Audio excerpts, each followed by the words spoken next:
I have now learned my third thing regarding technology today, and I decided I wanted to take advantage of it and do an exciting video on how to do linear regression. So I'm going to do a video on number 24 from section 1.1 from your homework last night. And so if we look at problem number 24, we're talking about the year 1994 through 2007 and the number of passengers in millions that flew on our airplanes.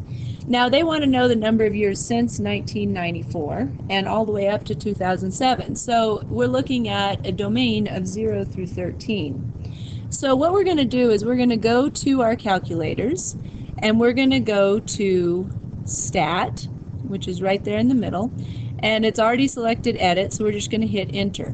So we're going to put in our list 1, which is our domain, and we're going to do from 0 to 13.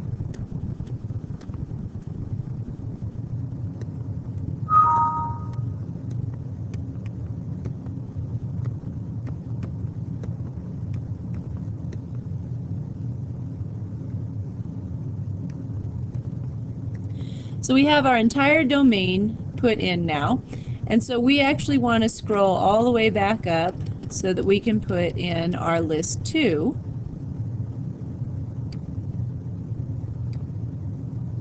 And our list 2 is going to be the number of passengers in millions. So I'm going to pause for a second while I put in this no, I'm not, because I don't see where to pause.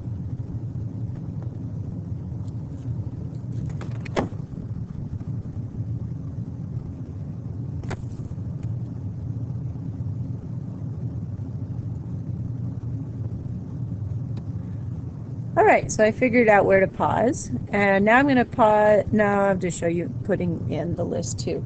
So we're going to have 528.8,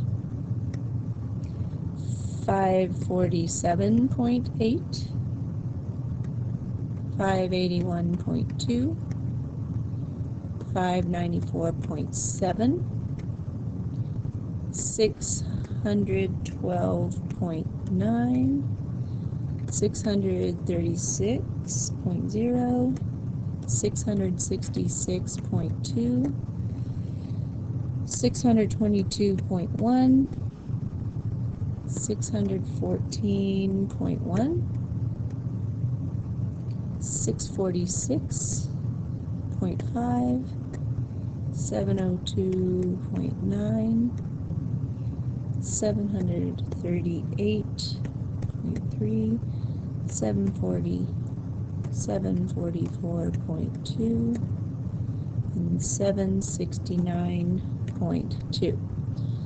Now we want to make sure that we have the same number of x values as y values, and we do, so we're happy. And now we want to go and we want to make sure we set our window accordingly. Now our x's start at 0, so we'll give it a little bit of leeway, and we'll put an x min at -2.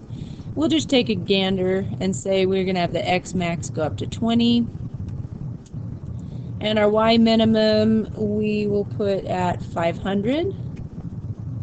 And our y max we'll put at 800. So now we're going to turn our stat plot on. So let's quit out of this window screen. And you're going to hit second stat plot, which is right up there at the top, and hit enter so we select the first stat plot. Now right now it's turned off. We want to turn it on, so we're going to hit enter on our calculator so that on is highlighted. At this point, when we graph it, we're now going to see the scatter plot.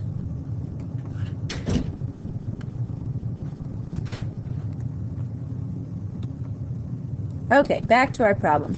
So we now have our scatter plot, and we want to come up with our line of best fit because this has positive correlation.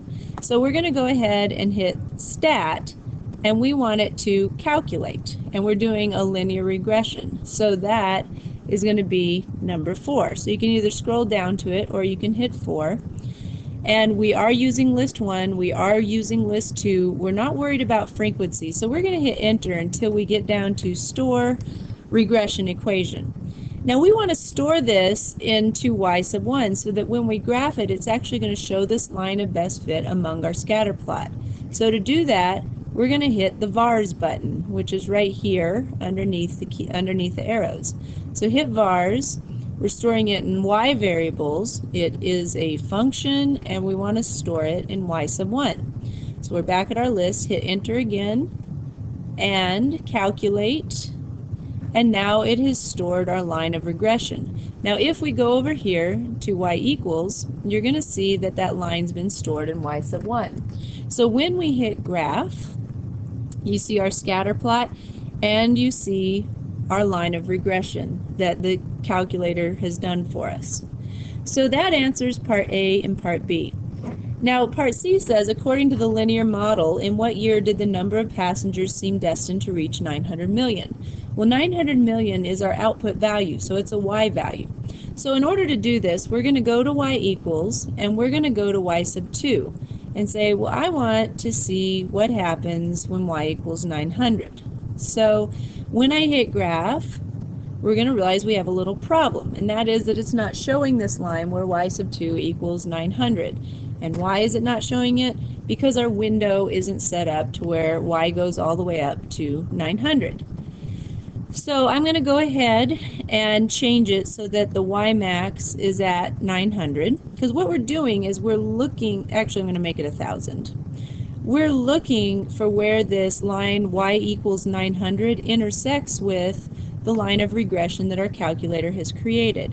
And while I'm at it, I'm going to make x go a little bit higher because I want to be sure that I see the intersection point of these two lines. So I changed my x max to 30, I changed my y max to 1,000, and now let's graph and see what happens.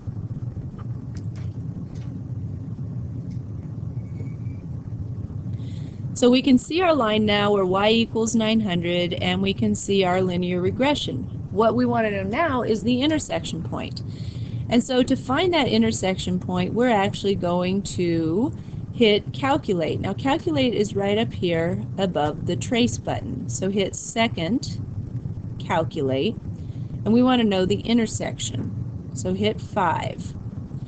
We're going to trace along the line until that cursor is at the point of intersection that we want to know.